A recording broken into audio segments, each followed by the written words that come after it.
it's a great reminder you're not giving unconditionally if it causes offense, guilt, or resentment. And that's my flavor of the day. I'm doing every single thing I can to enjoy the consistent, persistent pursuit of my potential, to angle towards an outcome that I have faith in that I'll end up somewhere better than it. It's time to rock and roll. Dave, what's happening?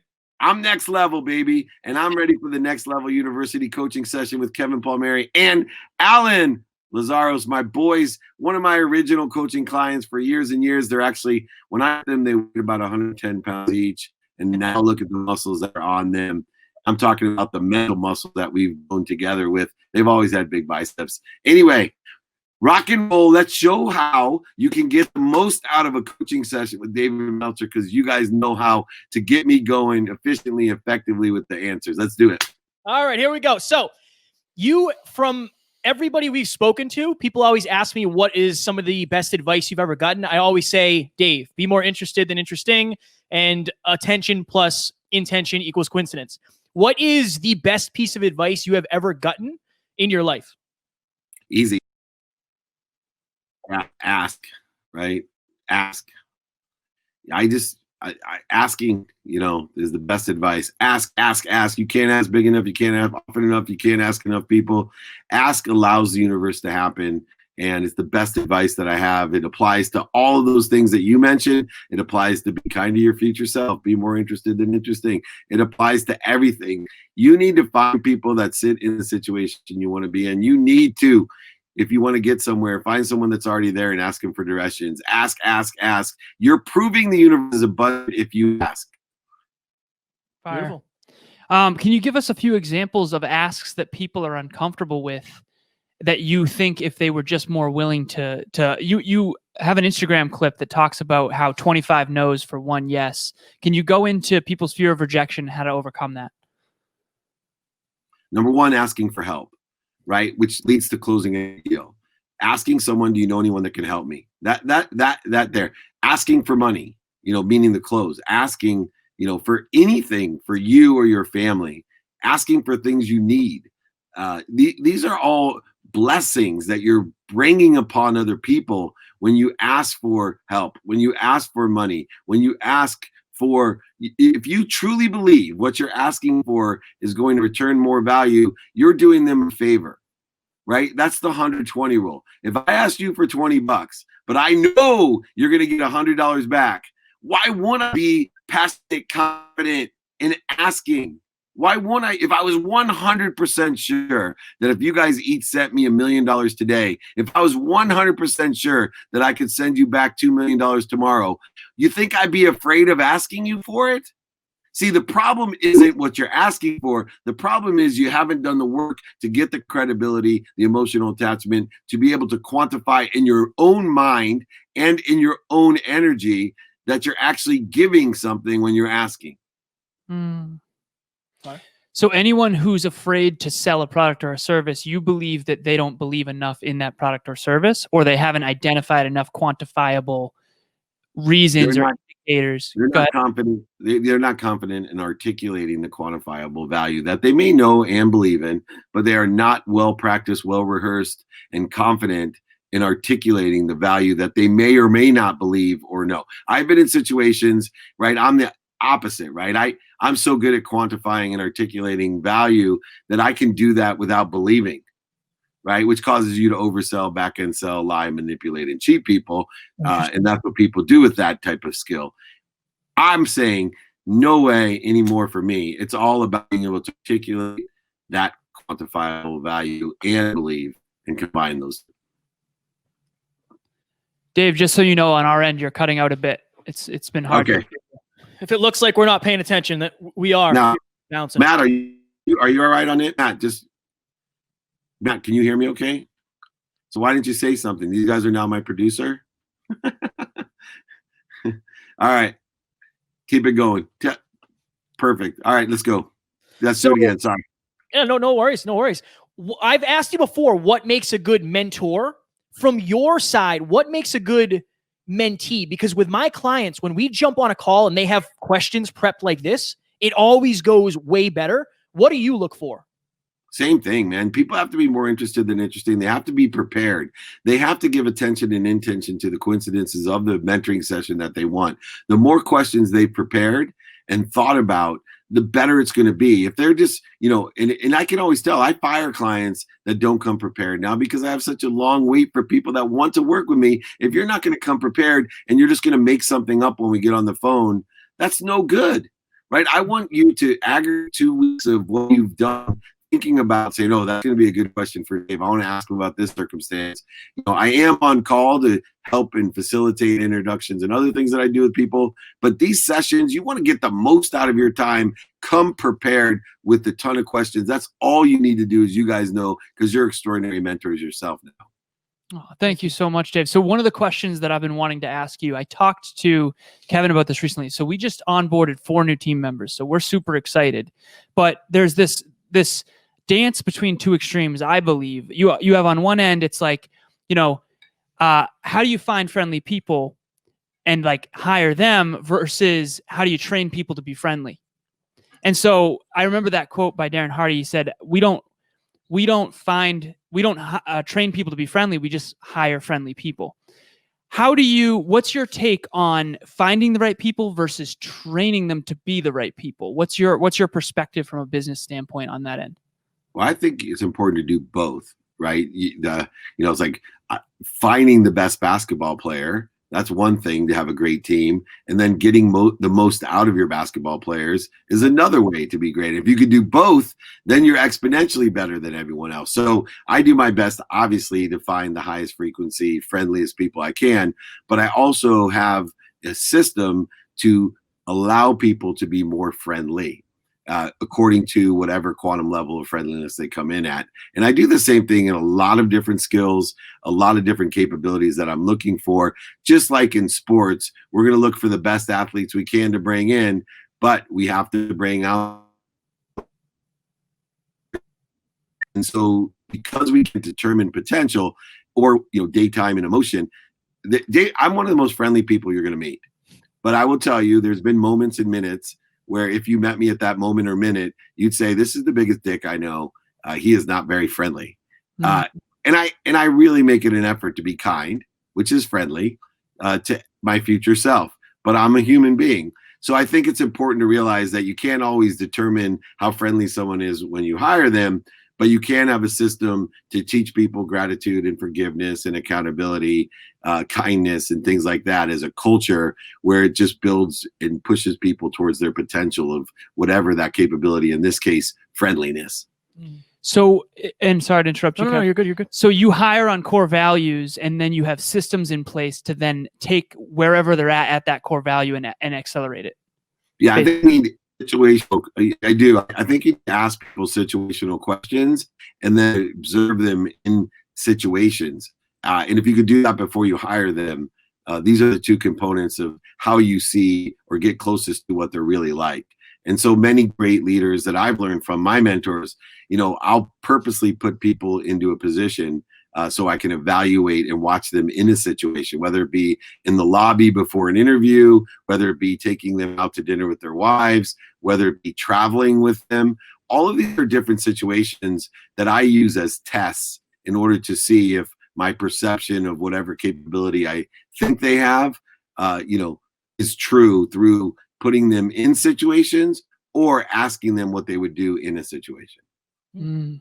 So Alan and I caught you and Mike talking, and you guys were talking a little bit about teams and the importance of a good team member. So I'll preface it with this. When it comes to relationships, whether it's with a mastermind partner or a mentor or a mentee, Alan and I are very opposite. So Alan tends to, and I know you wouldn't mind me saying this, no, it's fine, stay quote unquote too long. And obviously that's a relative term.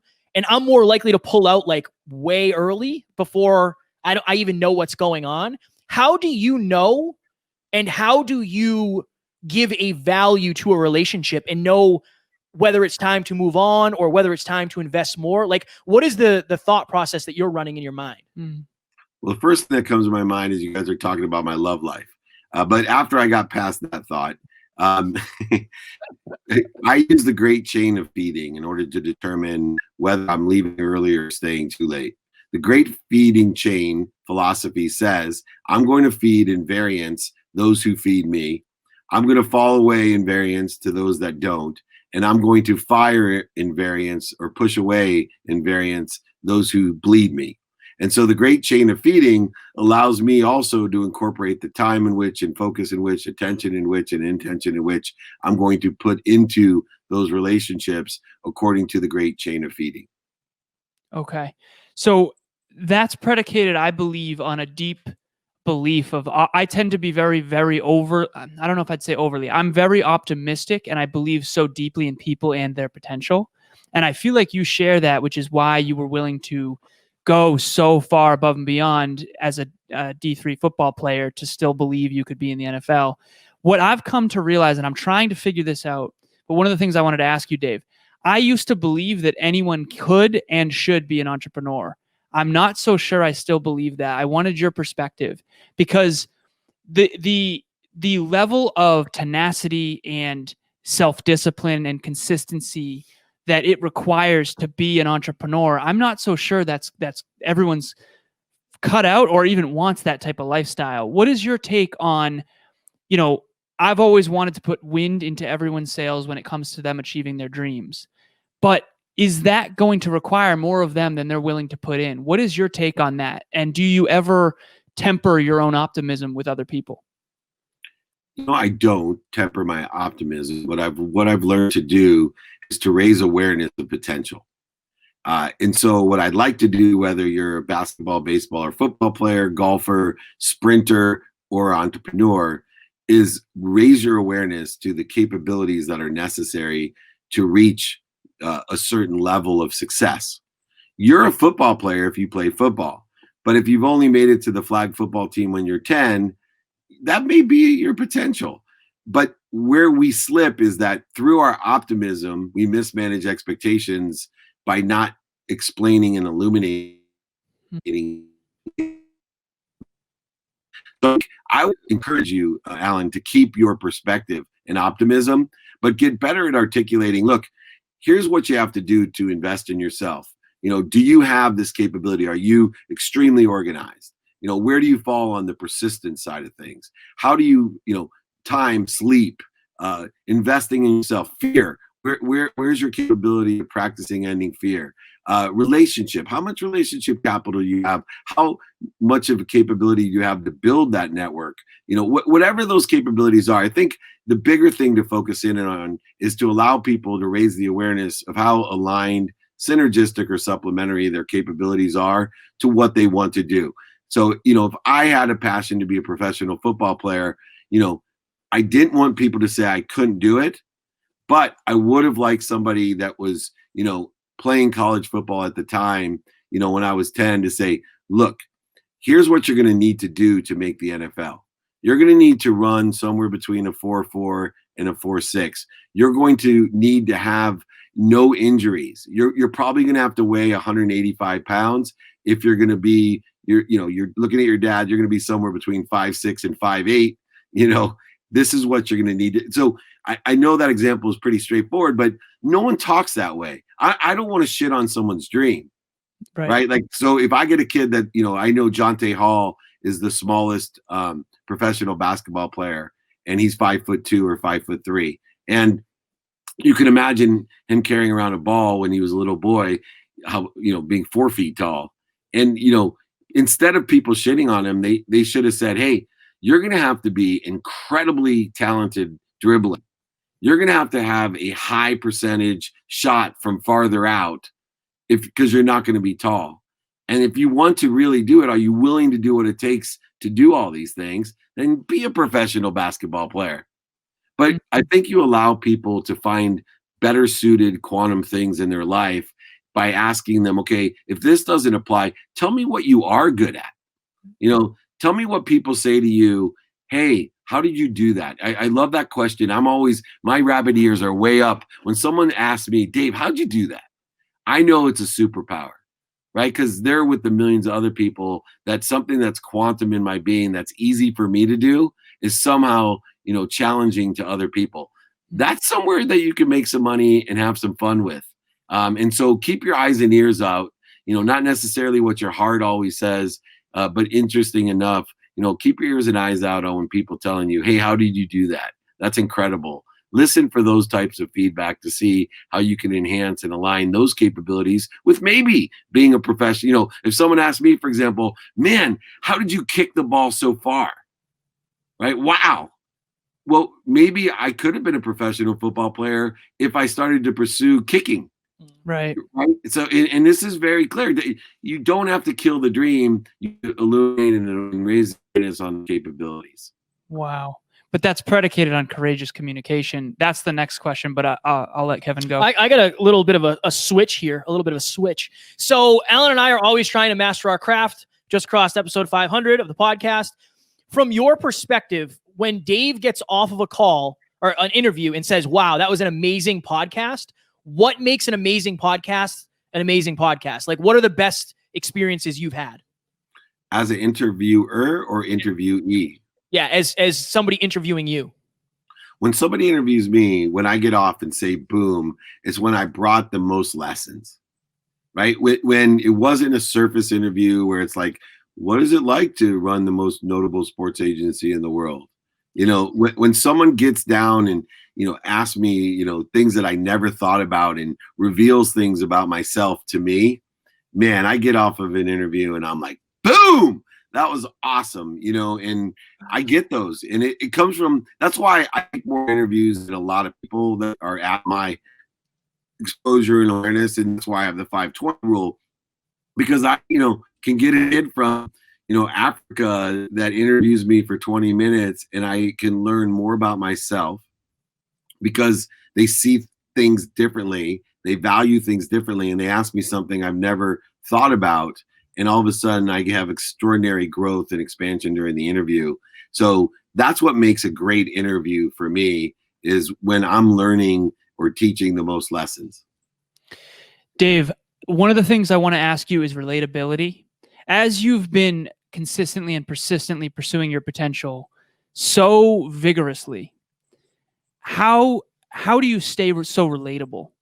And do you stay so relatable, or do you feel somewhat unrelatable? And then what do you do about that? That's the first question. The second piece is, when I'm trying to help someone, I want to raise their awareness so they can make their own choice, kind of like what you just articulated. And I'm so grateful you told me that, because I feel like that's the answer I really need, of like, it's not my job to say you should or shouldn't do this. It's more just, this is what I believe it will require of you.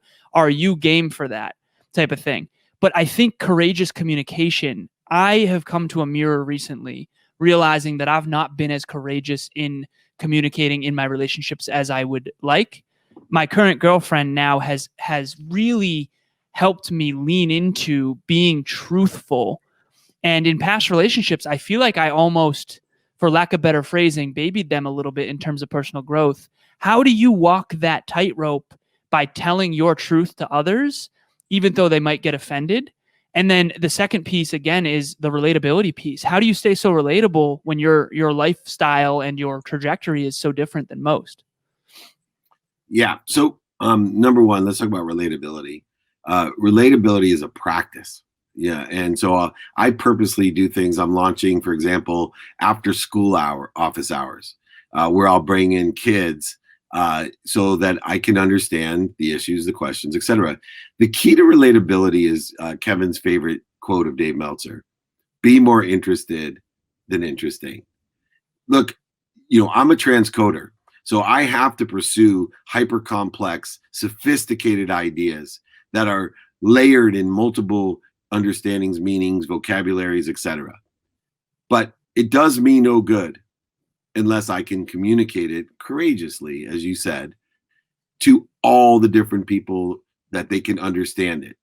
And so I purposefully put myself into a variety of situations, which is why the time format of what I use, that 520 rule, allows me to take 20 phone calls a day, allows me to be on 20 meetings a day and 10 interviews a day. And it allows me to practice transcoding the hyper complex pursuit that I'm in, this hyper complex potential that I have, into variant cultures and ages and understandings and awareness. Now, the second issue of courageous is one simple issue, and everyone should go to Spotify or Entrepreneur. I'm featured on the playbook. The playbook is featured as a playlist. I'm doing this training that you got to listen to. Don't lie to yourself. And this training goes through a variety of details of why we lie to ourselves, what we lie to ourselves about, and in its essence, that if we can explore the lying of self, right? Because we can't find inside of us what we don't see outside of us. We have to search inside of us, more importantly, for the truth. All of the issues that you described in your question are based off of you lying to yourself. And I tell that story about, of course, how I lied to myself that I hated my father for being a overseller, back-end seller, manipulator, liar, and cheater, when I was the overseller, back-end seller, liar, manipulator, and cheater. And it caused me to hate my father for over 20 years, projecting inside to the outside onto who should be one of the closest people in my lives. And I blamed him for the dishonesty that I was living because he was my father. And we blame our parents a lot for what we don't like about ourselves. And so I think in the context of relatability, learning to transcode and giving yourself the opportunity to be able to communicate courageously with multiple persons and cultures and races and sizes and such forth. But more importantly, it all starts within, to be honest with ourselves. Dave, do you have, so sometimes I find myself throughout the day, and I know like having a result happen and me kind of, it's shifting my energy. Do you have an abundance practice where you say, obviously I know you do your meditation to get centered in the morning, but like as a proactive throughout the day, do you have an abundance practice that you go through to make sure you're vibrating at your highest level?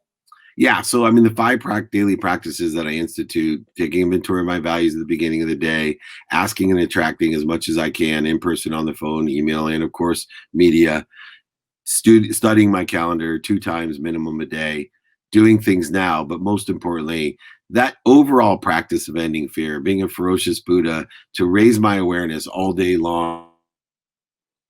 This is not in the trajectory of what I want, by stopping, dropping down to my highest frequency, neutral peace, as you suggested, and plateauing from there, but also ferociously rolling in the right trajectory. So spending minutes and moments in those 5 practices, allowing myself to maximize the productivity, the accessibility, and the gratitude in my life. Dave, I may have asked you this before, and I certainly will go check out that training on Spotify. Don't lie to yourself. How do you know when you are living in your own truth? And what are indicators that you're not for you? Wow. Talk about a question. See, this is what makes this a good interview. And a coaching mission. Wow. Okay. How do we know when you lie to yourself? That was the first part. And what was the second part?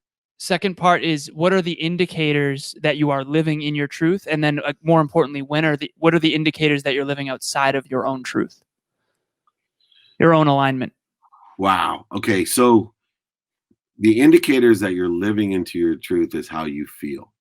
The indicators when you're living outside of your truth is how you feel, right? That's the true thermometer, is how we feel. The better you feel, the closer you are to your potential. Because remember, we're using our free will to clear what we're always connected to, which is this unbelievable source of power, light, and love. We're part of that, right? We're a part and parcel of that. What we feel that doesn't feel that way is the interference, the corrosion, when we're not living our truth, when we're living ego, when we're, doing things that are not aligned with this great, powerful light, this great, powerful love and lessons that we are. So I think the simple answer is, I have to have and identify and be aware of how I feel, which is the basis of connected to goodness, right? Do I feel good? I know my mentor, Dr. Wayne Dyer, had a voice message. This is Wayne Dyer, and I want to feel good. If this message is not going to make me feel good, call Dr. Phil. That was his favorite line. I love that because I feel the same way. I do that with people, places, and things. Why don't I feel good about this? And I explore what interference, void, shortages I'm creating that cause me not to feel good. My goodness. And then you change your behavior or your perception. I guess what happens. Sorry, I didn't mean to. No, you're good. This is going deep. I like this. I feel like we all have our own flavor of negative emotions that we go to. Tony Robbins talks a lot about going home. For me, it's definitely frustration.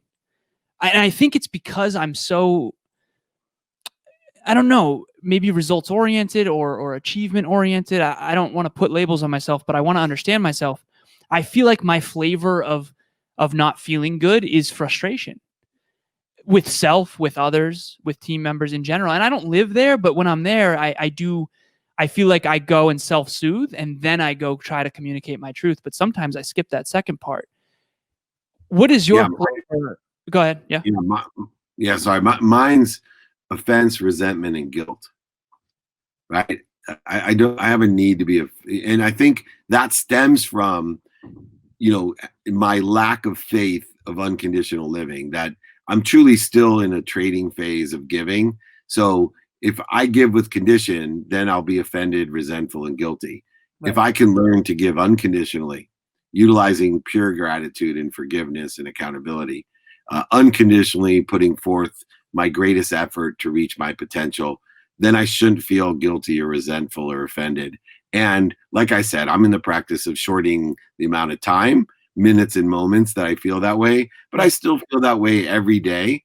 I get offended and resentful and guilty. I cannot tell everyone out there, I don't go through my mind. When you have a mission to empower over 1 billion people, every day, does it not go through my mind? Like, how dare that guy, lie about me or do this mean thing to my family or say this thing? How dare they not tell the truth to me?